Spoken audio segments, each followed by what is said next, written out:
Dr. Philip Zimbardo. Professor Philip Zimbardo. Professor Zimbardo. Dr. Philip Zimbardo. He is one of the most distinguished psychologists in the world. Professor Emeritus At Stanford University, famous for being the creator of the legendary Stanford Prison Experiment.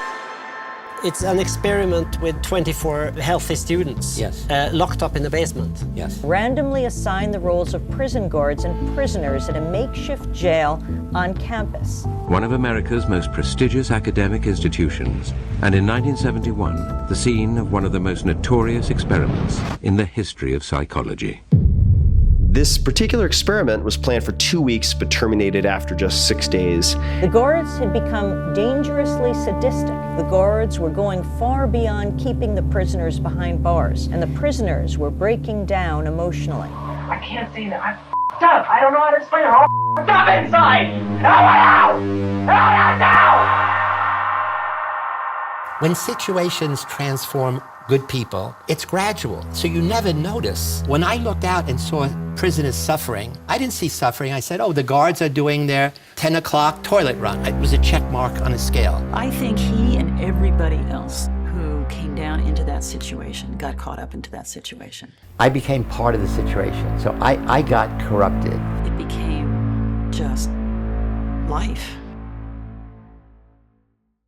It's the summer of 1971. Philip Zimbardo, an emeritus professor at Stanford University, decided to conduct an experiment based on his personal experience. I asked this question when I was a little kid. When I was a kid growing up in the South Bronx, inner city ghetto in New York, I was surrounded by evil, as all kids are who grow up in a city. An immigrant from Italy, My parents were second-generation Sicilian immigrants. Zimbardo had a very tough upbringing. I grew up in poverty. Serious poverty. There are always men, young men, who are there to tempt kids to do criminal things for money. To break into a store at night, to do the transom, to take a package from here to there, and you knew it was narcotics. Or to get girls to sell their bodies. The largest group of people who were lynched in the South were Italians, more than blacks. But it was 9 Italian Americans who were lynched, allegedly for raping a woman. And there's no evidence of it. They put them in jail for a trial. And people came, took them out of jail, and lynched them. So as a little kid, I was asking a basic psychological question. What were these guys like who corrupted kids? And what happens if you take people, all of whom are good, put them in a bad place? And the idea is, does the goodness of people dominate the bad place, or does the bad situation come to corrupt the good people? In order to answer that question, he got busy. He got funds from the U.S. Office of Naval Research and approval from the university to conduct the experiment, and began posting the ads for the study in the newspapers. The ad reads, male college students needed for psychological study of prison life, $15 per day for 1 to 2 weeks, beginning August 14th. 75 people volunteered. And they completed a battery of psychological tests. Pick 2 dozen, most normal, most healthy, randomly assign them to a prisoner guard. And it's like flipping a coin. On heads, this one's a guard, this one's a prisoner. And as the day drew to a close, Zimbardo began preparing the stage for the experiment, but not without the help of an experienced consultant. Carlo Prescott, an ex-convict, recently released from serving 17 years behind bars in San Quentin and Soledad prisons. Making sure the environment is as real as it can be is basically the whole point of the experiment, and he conducted the experiment at Stanford University. Specifically, we used the basement of the psychology building to stage our little drama. Right down this corridor in the basement of the psychology department is where we converted these offices and storage rooms to prison cells. That part was screened off, and there was a hidden camera that we recorded everything that happened exactly where the video crew is now. A corridor of small offices was converted into a functional prison environment. It was complete with 3 cells. There was a guard's room, the warden's office, my superintendent's office. And here we had solitary confinement, which we call the hole. The hole was the place where prisoners would be put for punishment. It was a very, very small area. When you closed the door, it was totally dark. I met with the students selected to be guards on the day before the experiment was to begin. I said, you have to maintain law and order. If prisoners escape, the study is over, and you can't use physical violence. You can create a sense of fear in them. You can create the notion that their life is totally controlled by us, by the system, you, me, Jackie. They'll have no privacy at all. Nothing they do will go unobserved. They have no freedom of action. They can do nothing or say nothing that we don't. It's going to take away their individuality in various ways. In general, what all this leads to is a sense of powerlessness. We have total power in the situation, and they have none. Zimbardo also informed them of their 8-hour shifts as teams of 3, and if anything happens, they could call him in his room because he plays the role of the superintendent, while his research assistant, David Jeffy, as the warden. With all the necessary preparations in place, the study was finally ready to commence. Here's how the first day of the experiment went. We told the students to wait in their houses or rooms where they're living. Squad cars not pulled up. Cop comes to the front door, knocks, and says he's looking for me. They'll just leave it vague and say drugs or something. When they took me out the door, they put my hands against the car. It was a real cop car, it was a real policeman, and there were real neighbors in the street who didn't know that this was an experiment. And there was cameras all around and neighbors all around. They put me in the car, then they drove me around Palo Alto. Handcuff him, put him in the car, take him down to the police station, take him to security underground entrance. Then they put me in a cell. I was the first one to be picked up, so they put me in a cell, which is just like a room with a door with bars on it. Then we're going to take their clothes off, delouse them with a powder spray, detain them, fingerprint them, book them, blindfold them, and then They locked me in there in this degrading little outfit. there's going to be like long smocks with numbers on, and they'll have rubber shower shoes, and they're going to wear a chain on one leg, which is just a symbolic thing of their loss of freedom. Reality might not have yet settled in for them, but soon they will come to realize the extent of the danger they're actually in. Apparently, Zimbardo was not happy with the guards' performance in the beginning. On the first day, I said, this is not going to work. They felt awkward. They're saying, oh, no laughing. I don't want anybody laughing. 3, 2, 1. They'd say, okay, line up, repeat your numbers, and the prisoners start giggling. This might be a very long, very boring experiment because it's conceivable nothing will happen. And I was going to end the study after the first day, but then everything changed. A very interesting thing happened. The next morning, the prisoners rebelled. There was a very sharp change in the whole nature of what was happening in that prison. It was after 36 hours. The prisoners, attempting to assert their freedom, their individuality, rebelled. We had an open rebellion. They barricaded themselves in their cells and said, we refuse to come out. They ripped off their number, they're cursing the guards. They didn't want to be de-individuated. And the key turning point was the guards began to think of them as dangerous prisoners. So psychologically, they were not other students, they were dangerous prisoners. And they said, we have to crush the rebellion. And at that point, the dynamic changed. I was a confrontational and arrogant 18-year-old at the time, and I just watched a movie called Cool Hand Luke. Mean, intimidating, Southern prison warden character in that film really was my inspiration for the role that I created for myself. What if I told you to get down on that floor? I said, Fuck the floor. What would you do then? somebody ought to stir things up a bit here.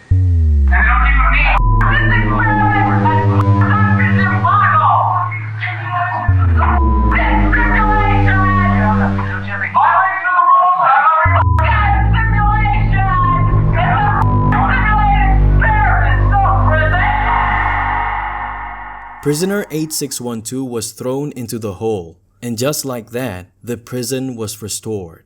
But then, they had another problem. They realized that 9 guards could, of course, control 9 prisoners. But how could a regular shift of only 3 of them maintain control over the prisons without using physical force? And this is where psychological warfare comes into play. The guards set up a privilege cell, and prisoners who were least involved with the rebellion were put in there and given special privileges. They got their uniforms back, they were allowed to wash themselves and brush their teeth. The others were not. Beds were returned to the privileged cell. Prisoners in the privileged cell were offered a special meal, while the others were only allowed to watch. The psychological tactic was so effective that in less than 36 hours, the very first prisoner broke down and had to be removed from the experiment. So up inside, I feel really up inside. You don't know, I gotta go. I to a doctor, anything. I mean, Jesus Christ, I'm burning up inside, don't you know? I can't say that. I'm up. I don't know how to explain it. I'm up inside. Out! Out now! The prisoner, being the voice for the other prisoners, created a ripple effect on his followers. You said you can't get out. And then you really felt like you were a prisoner. You know, it may be Zimbardo's experiment and maybe you were getting paid for it, but damn it, you were a prisoner. You were really a prisoner there. I I was told that I couldn't quit. And at that point, I felt that, well, it was really a prison. And at that point, I don't know, there's no way I can describe how I felt. I just felt totally hopeless. More hopeless than I'd ever felt before. At this point, the guards had full authority over the prisoners. But the thing that is bothering me, and probably you who are watching this, is that beyond this mess, beyond this experiment, someone was watching. I also wonder, because you were a part of this, what happened to you in this process? Are you the prison official, or you're just letting them get to it, but you're observing? When situations transform good people, it's gradual, so you never notice. I became part of the situation, so I got corrupted. Zimbardo became a part of the experiment. When I looked out and saw prisoners suffering, I didn't see suffering. I said, oh, the guards are doing their 10 o'clock toilet run. It was a check mark on a scale. And so I don't know what would have happened if the experiment went for 2 weeks, if I had not been forced to end it early. Music was piped in over the intercom system. The visitors were made to register and then to wait half an hour while their sons were finishing a late dinner with some extra dessert. It was visiting day, an opportunity for the prisoners' families to check up on their sons' well-being. First, we cleaned the prison and groomed the prisoners. The guards took down the sign over the hole, fed the prisoners a hot meal, and warned them not to complain or the visiting hour would be cut short. We wanted to undercut any complaints the prisoners would make by having the situation be so obviously pleasant and benign. But despite the facade of the well-kept prison, one couple saw how distressed their son was. Mother and father come to see me. They have to. And I greet them. And the mother immediately says, I don't mean to make trouble, sir, but red light.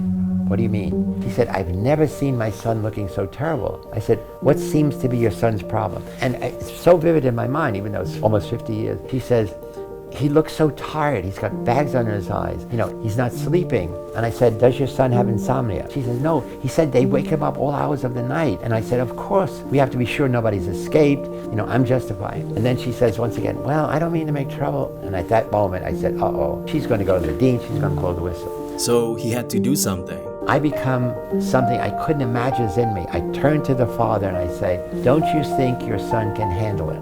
And he starts saying, oh yeah, he's the captain, blah, blah, blah. And I stand up, I shake his hand. I said, yeah, I think he's a real man. We shake hands. And then he turns to the wife, come on, honey, we'll be back next week. The prisoners' fates were now totally in the hands of Zimbardo and his guards. There was literally no one that they could ask for help. After the successful visitation, a huge rumor was going around the prison that Prisoner 8612 was going to help release his friends from the experiment, and Zimbardo had to do something. I quickly convinced myself that, my most important function was, not to allow this prison liberation to occur.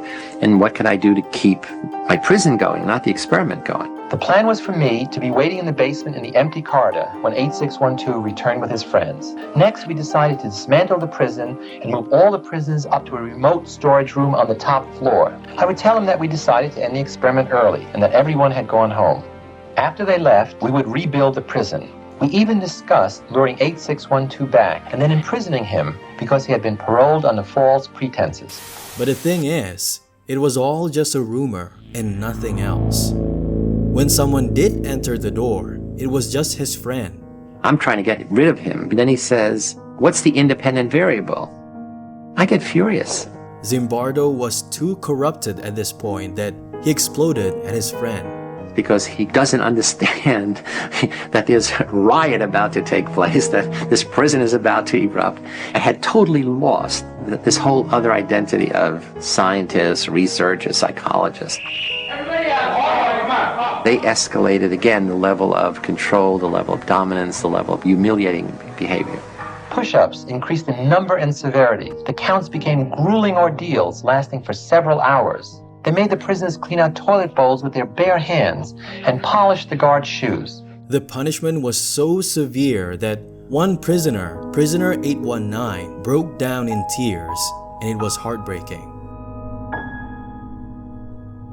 While I'm interviewing 819, the guard sees this as an opportunity to set the prisoners against each other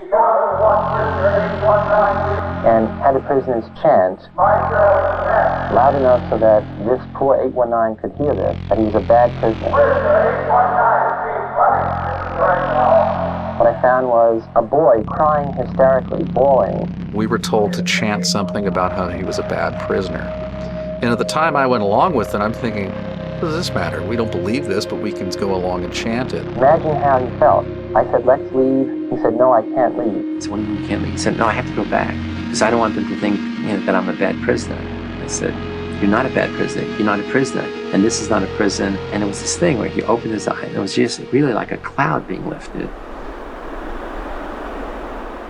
In replace of prisoner 819, a substitute was called in that afternoon. I got a phone call saying, are you still available as an alternate? Kind of cheery female secretary voice. I said, yes, sure.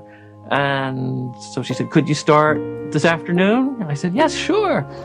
He came into a madhouse, full blown. I was blindfolded and then stripped and supposedly deloused. All of us had gradually acclimated to the increasing level of aggression, the increasing powerlessness of the prisoners, the increasing dominance of the guards. He comes in and says, what's happening here to the other prisoners? And they said, yeah, you better not make trouble. It's really terrible. It's a real prison.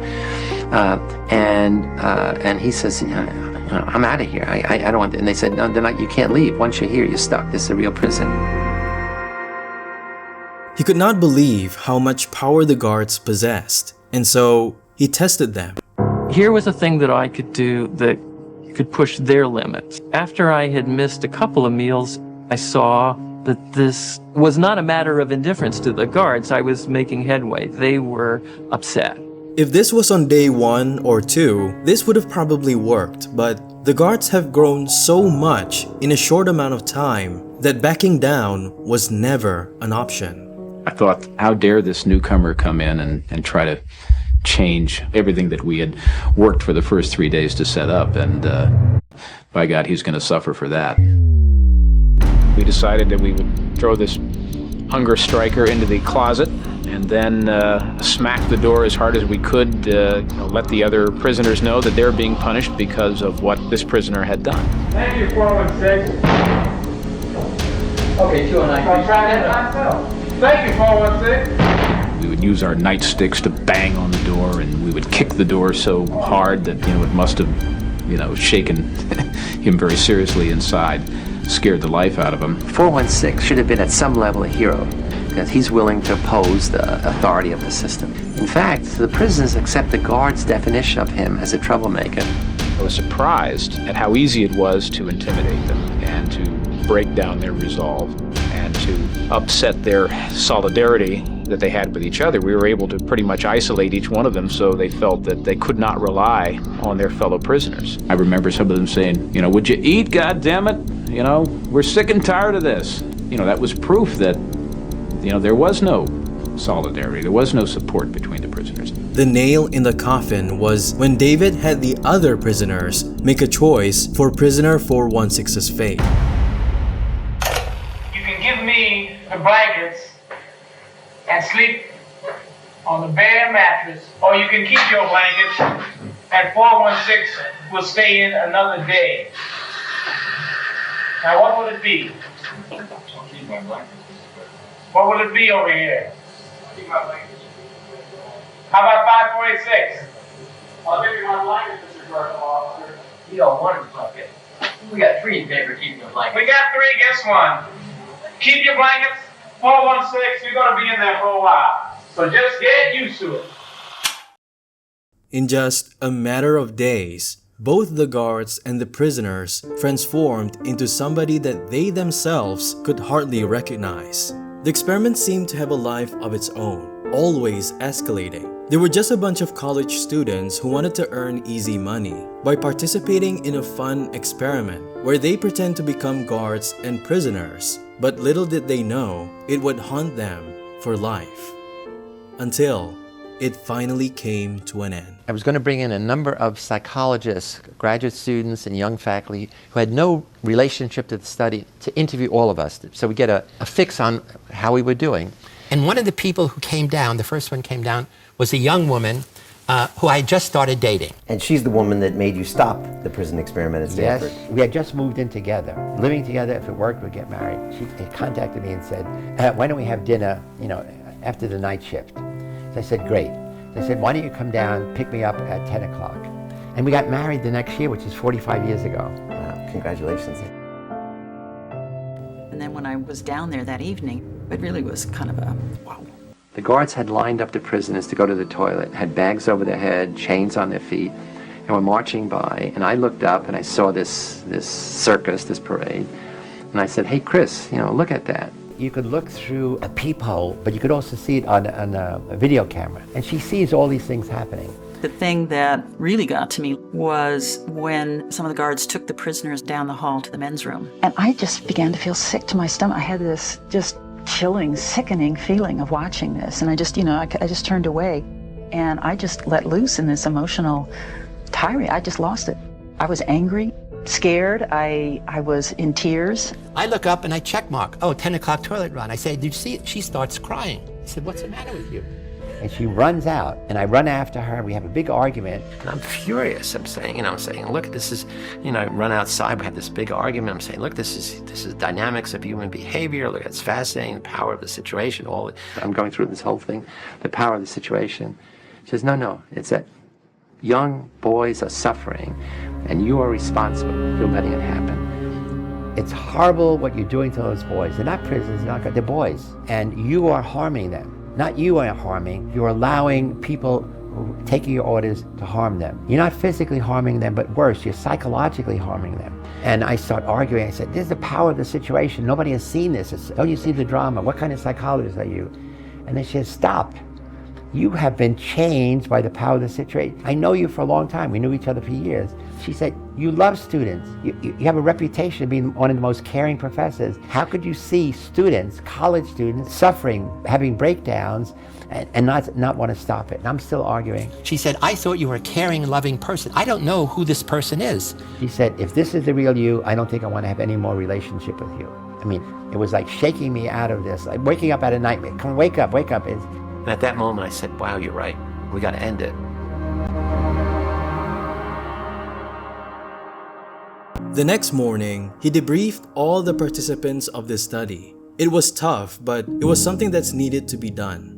This is a time for moral re-education. The guards, of course, felt guilt. Many of the prisoners felt shame. And I said, what we have experienced firsthand is what's known as the power of the situation. We all knew it was an experiment. You knew this, you signed on. You all knew if you're a prisoner, you could have quit. When a prisoner broke down, the other prisoners never mentioned he disappeared. Gee, I wonder what happened to 8612. And we bugged the cells, we analyzed what they were talking about. Almost all the conversations were about present moment. The terrible food, what guards were dangerous, how they could escape. They never talked about what they're going to do with the money. What school are you in? What are you majoring in?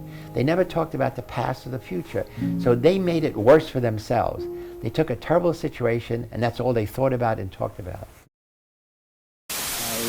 I had really thought that I was incapable of this kind of behavior.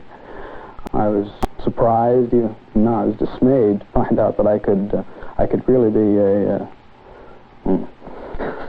that I could act in a manner so absolutely unaccustomed to anything I would even really dream of doing. And while I was doing it, I didn't feel any regret. I didn't feel any guilt. It was only afterwards when I began to reflect on what I had done that this behavior began to dawn on me, and I realized that this was a part of me I hadn't really noticed before. I don't look on it as an experiment or a simulation. It was just a prison that was run by psychologists instead of run by the state.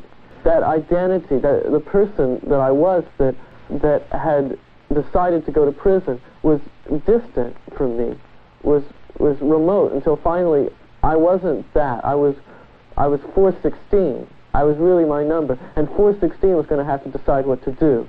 You really become that person once you put on that khaki uniform, you put on the glasses, you take the nightstick, and you act the part. That's your costume, and you have to act accordingly when you put it on. It harms me. Why? I mean harms. I mean in the present tense, it harms me. How did it harm you?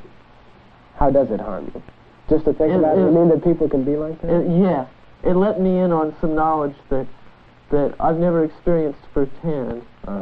I've read about it. I've read a lot about it, but I've never experienced it firsthand. I've never seen someone turn that way. And I know you're a nice guy. You know? You don't You know understand? that, I do. I do know you're a nice guy. Then why, I then why do you don't hate get me? that because I know what you can turn into. I know what you're willing to do. If you say, oh, well, I'm not going to hurt anybody. Oh, well, it's a limited situation. Or, it's over in 2 weeks.